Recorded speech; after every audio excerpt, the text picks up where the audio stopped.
और यहाँ एक कार में कारा अपने मैनेजर के साथ जा रही थी और कारा ने अपने मैनेजर से पूछा कि क्या वो जिन अगले दिन कोरिया वापस आने वाले थे। तो उनके मैनेजर ने इस बात पे एग्री करा और कारा के मैनेजर ने उन्हें बताया कि उन्होंने ऐसा सुना था कि वो जिन उसी दिन रात को वापस आने वाले थे, तो फिल्मिंग का शेड्यूल अगले दिन सुबह शुरू होने वाला था। और कारा के मैनेजर ने कारा से पूछा कि क्या उन्होंने शूटिंग के लिए सभी कंटेंट चेक कर लिया था। तो कारा ने बताया कि उन्होंने सब कुछ चेक कर लिया था और उन्हें कंटेंट बहुत ज्यादा मजेदार भी लग रहा था और अगर हो सकेगा तो वो सब कुछ ट्राई करना चाहती थी। फिर कारा के मैनेजर ने उन्हें बताया कि उन्हें अपने टॉकिंग के सेगमेंट्स की लाइन पहले से तैयार करके रखनी होगी और कारा भी ये बात समझ गई थी। फिर कारा के पास कुछ मैसेजेस आ गए थे और ये मैसेजेस थे प्रोड्यूसर जोसेफ के और प्रोड्यूसर जोसेफ कारा से पूछ रहे थे कि वो फिलहाल कोरिया में आई हुई थी और उन्होंने ऐसा सुना था कि वो एक कोरियन एक्टर के यूट्यूब चैनल पे जाने वाली थी। और प्रोड्यूसर ये भी बताने लगे कि वो कुछ समय से कोरिया में इंटरेस्टेड हो रहे थे और वो भी कारा को यूट्यूब चैनल पर देखने के लिए बहुत ज्यादा एक्साइटेड थे।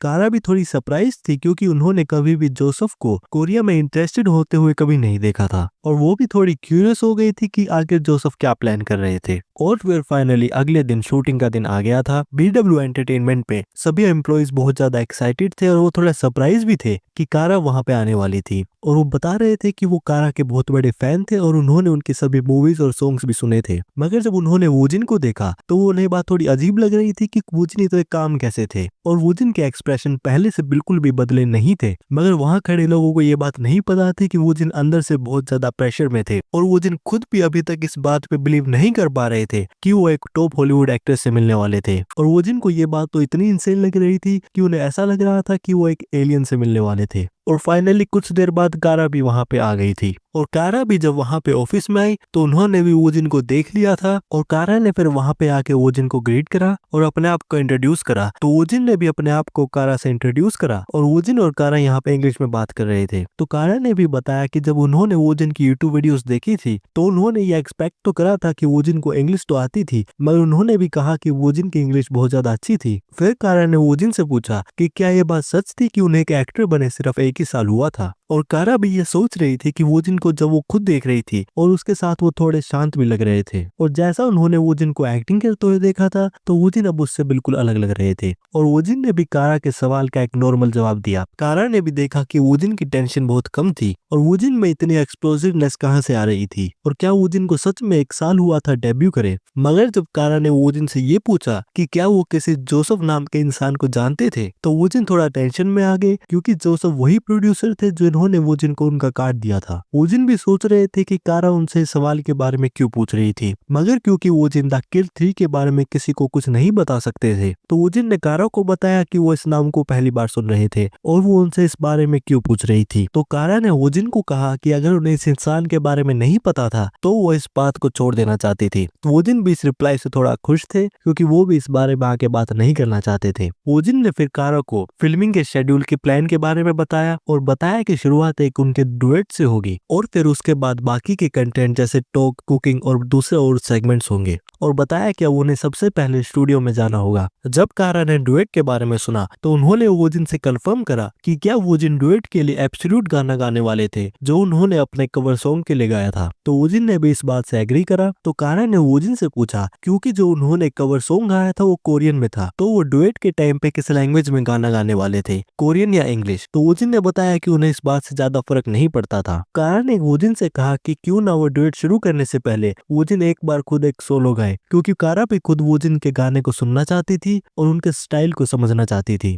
और वोजिन से कहा कि अगर ऐसा हो सके तो वो चाहती थी कि वोजिन पहले वो कोरियन वर्जन गाए जो उन्होंने पोस्ट करा था। तो वोजिन ने भी इस बात पे एग्री कर लिया था और वो स्टूडियो की तरफ जा रहे थे। और जब वोजिन वहां से जा रहे थे कारा भी कह रही थी कि वोजिन बहुत ज्यादा हैंडसम थे और उसके साथ साथ वोजिन में थोड़ी रफनेस भी थी जिससे वो काफी लोगों की नजरों में आ रहे थे। तो कारा के मैनेजर भी कारा से कह रहे थे कि वो ज्यादा तेज बोल रही थी और आसपास बहुत ज्यादा लोग भी खड़े थे। कारा अपने मैनेजर से कह ही रही थी कि इस बात से क्या फर्क पड़ता था और ये बात सही थी कि जो उनके मन में था वो कह रही थी। मगर इसी बीच वोजिन ने अपना गाना गाना शुरू कर दिया था और जब कारा ने वूजिन के गाने की आवाज सुनी तो वो थोड़ा पोज हो गई क्योंकि वूजिन की आवाज बहुत ज्यादा अच्छी थी। और कारा जब ये आवाज में गाना सुन रही थी तो उन्हें ऐसा लग रहा था कि उनका गाना था ही नहीं। और कारा भी देख रही थी कि अगर वो वूजिन के वोकल्स को थोड़ा अलग भी रखे, मगर उन्हें ये बात समझ नहीं आ रही थी कि वूजिन गाने में इतने ज्यादा इमोशंस कैसे लेके आ रहे थे। और वूजिन भी जो स्टूडियो के अंदर गाना गा रहे थे वो भी देख रहे थे कि वो इस चीज को फील कर सकते थे। और किसी कारण से वूजिन के इमोशन और ज्यादा इंटेंस होते जा रहे थे और उन्हें ऐसा लग रहा था कि इस बात का कारण ये भी हो सकता था कि वूजिन ने जो अभी तक रोल्स प्ले करे थे उन सभी के इमोशंस वूजिन के अंदर इम्प्रिंट हो गए थे और वूजिन अपने वोकल्स को भी बदला हुआ महसूस कर सकते थे। और भले ही वूजिन ने ये गाना अभी तक बहुत बार गाया हो, मगर इस बार जब वूजिन इस गाने को गा रहे थे तो वूजिन को एक अलग फील आ रही थी और इस बार वो गाने के इमोशंस को अच्छी तरह समझ सकते थे क्योंकि कारा का जो ये हिट सॉन्ग था एब्सोल्यूट, उसमें फ्रीडम का एक मैसेज था। और जब कारा ने गाना गाया था उसमें थोड़ा डिस्पेयर था जिसकी वजह से वो धीरे धीरे एक होपफुल स्ट्रेंथ पे बदल रहा था। मगर जब वूजिन इसको गा रहे थे और इसमें थोड़ा एंगर वाला इमोशंस ऐड कर रहे थे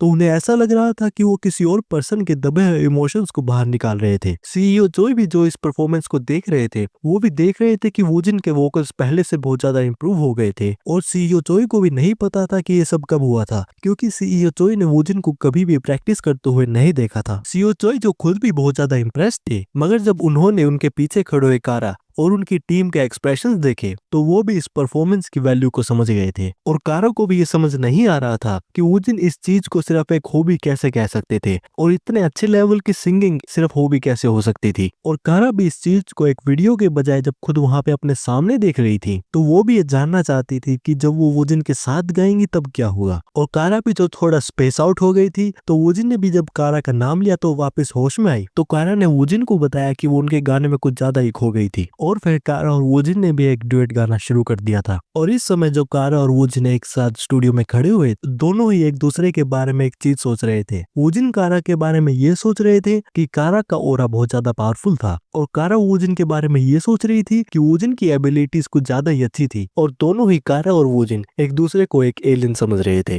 और दोनों ने ही माइंड में एक्सेप्ट कर लिया था कि वो दोनों ही एक तरह से एलियन थे। तो सॉन्ग शुरू होने से पहले वूजिन ने कारा को सजेस्ट करा कि क्यों ना कारा जो उनका ओरिजिनल सेगमेंट है पहले उसे शुरू करे और उसके बाद वूजिन जो उनका सेगमेंट है वो कोरियन में गाएंगे। तो कारा ने भी इस बात पे एग्री करा और कहा कि अगर वो ऐसा करेंगे तो वो एक तरह से एक बिल्कुल नया गाना बना देंगे और वो भी इस चीज को लेके बहुत ज्यादा एक्साइटेड थी। तो कारा ने वूजिन से ये पूछा कि क्या उन्होंने इससे पहले कभी किसी और एल्बम में काम करा था। तो वूजिन ने बताया कि उन्होंने ऐसा अभी तक कुछ नहीं करा था। फिर कारा ने वूजिन से ये पूछा कि क्या वो अभी तक किसी म्यूजिक वीडियो में आए थे। तो वूजिन ने भी इस बात पे मना कर दिया था। कारा भी जो वूजिन की रिप्लाई सुन रही थी तो वो भी थोड़ा टेम्प्टेड फील कर रही थी और कारा भी वूजिन के साथ और ज्यादा क्लोजली काम करना चाहती थी और वो वूजिन को और ज्यादा देखना चाहती थी और वूजिन को और ज्यादा ऑब्जर्व करना चाहती थी, भले ही वो वूजिन के वोकल्स हो या उनकी एक्टिंग। और फिर वूजिन और कारा ने अपना डुएट गाना शुरू कर दिया था। सीईओ चोई भी देख रहे थे कि जितना उन्होंने एक्सपेक्ट करा था ये डुएट उससे ज्यादा ही फैंटास्टिक चल रहा था। और सीईओ चोई को भी पता था कि जैसे ही कारा के साथ फिल्म खत्म होगी तो अगले ही दिन से चीजें और ज्यादा नॉइजी होने वाली थी। तो सीईओ चोई ने भी सिचुएशन को कंट्रोल करने के लिए पीआर टीम को तैयार होने के लिए कह दिया था। फिर वहां पे सीईओ चोई के पास एक मैसेज आ गया था और वो देख रहे थे कि वो जिस चीज का इंतजार कर रहे थे वो फाइनली होने वाली थी, क्योंकि सीईओ चोई के पास जो मैसेज आया था वो उनकी टीम का था और उन मैसेजेस में कुछ आर्टिकल्स की लिंक्स थी जिसमें ये बताया गया था कि Blue Dragon Film Awards and Grand Bell Awards के लिए आर्टिकल्स आ गए थे। और जैसा सीईओ चोई ने एक्सपेक्ट करा था वो जिन दोनों ही अवार्ड्स के लिए बेस्ट रूकी एक्टर के लिए नॉमिनेट हो गए थे। और सीईओ चोई को भी ऐसा लग रहा था कि इस साल का एंड पहले से भी और ज्यादा नॉइजी होने वाला था।